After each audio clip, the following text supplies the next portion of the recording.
నేను మీ అనిత. ఇప్పుడు మనతో ఉన్నారు బీసీ ఉద్యమకారులు జయప్రకాష్ గారు. సో ఆయన బీసీ ఉద్యమం కోసం ఎంత యుద్ధం చేశారన్నది ఆయన మాటల్లోనే తెలుసుకుందాం. నమస్కారం సార్ జయప్రకాష్ గారు. నమస్కారం అండి. ఈరోజు పి గన్నవరం నియోజకవర్గం నరేంద్రపురం గ్రామంలో మహాత్మా జ్యోతిరావు పూలే అలాగే దొమ్మేటి వెంకటరెడ్డి గారి విగ్రహావిష్కరణ భాగంగా నన్ను కూడా ఆహ్వానించడం జరిగింది.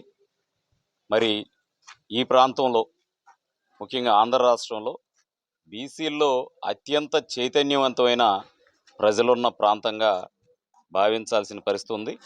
ఎందుకంటే రాష్ట్రంలో మహాత్మా జ్యోతిరావు పూలే గారి విగ్రహాలు ఎన్ని ఉన్నాయో అందులో సగం ఈ కోనసీమ ప్రాంతంలోనే నేను చూడడం జరిగింది. అంటే అంతటి చైతన్యం ఈ ప్రాంతంలో ఉండటం హర్షించదగ్గ విషయం.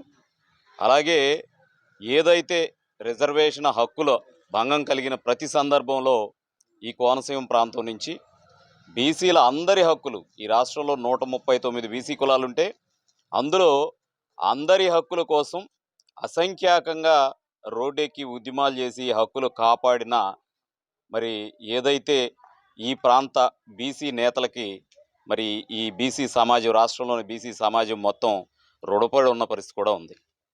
ఆ క్రమంలో ఈరోజు ఈ ప్రాంతానికి రావటం నేను చాలా సంతోషిస్తున్నాను. ఏదైతే బీసీల హక్కులకు భంగం కలిగిన సందర్భంలో నేను ఈ ప్రాంతంలో కొంత పర్యటించాను.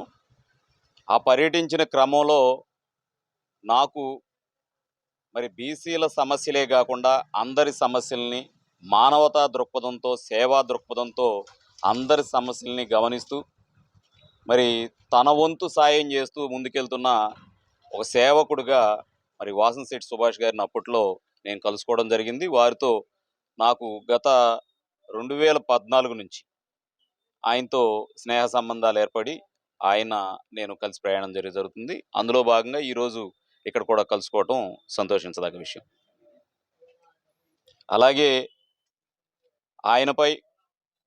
ఆయనపైనే కాకుండా గతంలో 2022 ప్రాంతంలో ఈ కోనసీమ ప్రాంతంలో అప్పటి ప్రభుత్వం కావాలని సృష్టించిన ఒక దుర్ఘటన, ఆ ఘటనలో కొంతమందిని మరి బీసీ యువకుల్ని, ముఖ్యంగా బీసీ యువకుల్ని వేల మందిని ఇబ్బంది పెట్టి ఊర్ల నుంచి పారిపోయి కొంతమంది కేసుల్లో ఉండి థర్డ్ డిగ్రీలు ప్రయోగించి వాళ్ళకేదో అవసరాలుండి వాళ్ళకేదో రాజకీయ విద్వేషాలుండి మరి ఆ యువకుల మీద వాళ్ళు ప్రయోగించిన అరాచకం, ఏదైతే పోలీస్ని, ప్రభుత్వాలని, వ్యవస్థల్ని మెయింటైన్ చేస్తూ వాళ్ళు చేసిన అరాచకానికి ఎదురు నిలబడి పోరాడి అందరి తరపున నిలబడి ఈరోజు నాయకుడిగా అయిన నా మిత్రుడికి అభినందనలు తెలుపుతూ, ఈ ఉద్యమాన్ని ఇంకా మీరు కొనసాగిస్తూనే ఉన్నారా?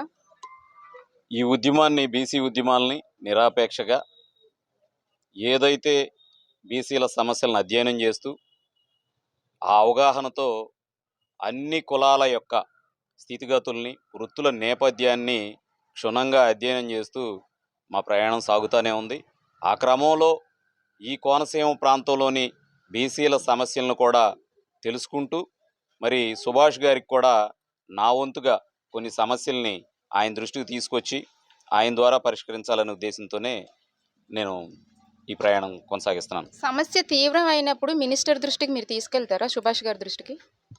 ఇప్పుడే కాదండి, గతంలో ఎవరూ మాట్లాడడానికి వీలు లేని విధంగా కోనసీమ అల్లర్ల విషయంలో ఎవరూ మాట్లాడడానికి లేని విధంగా ఆంక్షలతో నిరంకుశంగా వ్యవహరిస్తున్నప్పుడే నేను సుభాష్ గారికి దన్నుగా నిలబడి మరి నేను ఒక ఆర్టికల్ రాసి ఆయనకి దన్నుగా నిలబడిన క్రమంలో ఇక్కడి నుంచి ఒక ఉన్నతాధికారి, పోలీసు అధికారి కూడా నన్ను ప్రశ్నించడం, నాపై కేసు పెడతానని బెదిరించినప్పటికి కూడా నేను బీసీల సమస్యలపై లేదా ప్రజల సమస్యలపై ప్రశ్నిస్తూనే ఉంటాం. ప్రశ్నించే గొంతుల్ని మీరు మరి నిర్బంధించాలని భావిస్తే ఖచ్చితంగా మీ చేతనాయం చేసుకోవచ్చని ఆ రోజే ఆయనకి గట్టిగానే చెప్పడం జరిగింది.